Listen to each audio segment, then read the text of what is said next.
Well, while I was at AVCO, before I left, I got to bring in the two movies. The one was An Eye for an Eye, and the other was Fear No Evil. Fear No Evil came first. On Fear No Evil, I was along with Lindsay Duran, who worked for an executive named Blossom Khan. The two of us represented youth in the company. So when they would screen for pickups, they would have the acquisitions people and Lindsay and myself attend the screening. And then the acquisitions people would measure, how close it was to sequels and remakes that they were familiar with, because that's what acquisitions people like. They like sequels and remakes. And then Lindsay and I would decide whether or not, as 20-year-olds, it's something we'd go to the movie to pay to see. And then we would write up a report that wasn't a critical report the way a film critic criticizes it. It was a tasteful report in terms of, this is kind of funny, this was kind of old-fashioned, that kind of thing. And I saw this horror film called Fear No Evil, and I met Frank LaLoggia, the creator of the film, and his passion. But more than that, I met his cousin, Charlie LaLoggia, the financier. What a nice group of guys this was. And they had put a movie together that needed money for post-production. So I thought, they're just trying to get $100,000. If we can't make $100,000 back on a horror film, like, who are we? The joke at the Polo Lounge before the VHS industry headed off was, how'd your movie do this week? We barely made our P&A back. And the idea was that nobody in the movie business through the 70s did not make the P&A cost back on any title that was released. That's how few films there were in the marketplace. It wasn't until Jaws in 1974 that a movie was released across the country at the same time. There used to be 13 exchanges and 13 rating systems, which meant that when you moved your prints to the Midwest, if things didn't work, they would take scissors and cut it, and cut the piece out. Now, this is how barbaric it was, and I mean barbaric.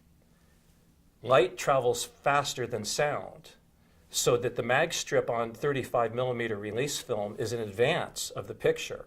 If you take a release print and cut it straight across, you are not cutting matching sound and picture. You're removing the offensive picture and taking the sound from what preceded it. So by the time a picture played across all 13 exchanges, the number of cuts it had, can you imagine watching films like this? And this is what America was doing until Steven Spielberg released Jaws on a nationwide platform. So I'm thinking, $100,000 in Fear No Evil, and I got to test my theory. I had gone through college and through my first few years at AVCO making mixtapes. And I would give them to my friends and my best friends, and I really thought I had a good ear for pop music. And I had a theory that I could take a film like Fear No Evil and put a mixtape over it as the soundtrack, and we would do well. So I called up Seymour Stein at Sire Records, cold. But I had something that got him to take my call. I had a movie with guaranteed theatrical distribution. Anybody that put a soundtrack album out with a movie with guaranteed theatrical distribution was more than guaranteed to move a measurable number of units of the soundtrack, no matter how good or bad the film was. It was just the nature of Tower Records and Peaches Records at the time.